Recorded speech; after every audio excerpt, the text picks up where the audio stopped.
প্রশ্ন রবীন্দ্রনাথ ঠাকুর। ভগবান, তুমি যুগে যুগে দূত পাঠায়েছ বারে বারে দয়াহীন সংসারে। তারা বলে গেল ক্ষমা করো সবে, বলে গেল ভালোবাসো। অন্তর হতে বিদ্বেষ বিষ নাশো। বরণীয় তারা, স্মরণীয় তারা, তবুও বাহির দ্বারে আজি দুর্দিনে ফিরানু তাদের ব্যর্থ নমস্কারে।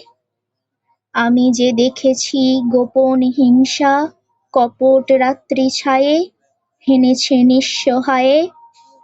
আমি যে দেখেছি প্রতিকারহীন শক্তের অপরাধে বিচারের বাণী নীরবে নিভৃতে কাঁদে।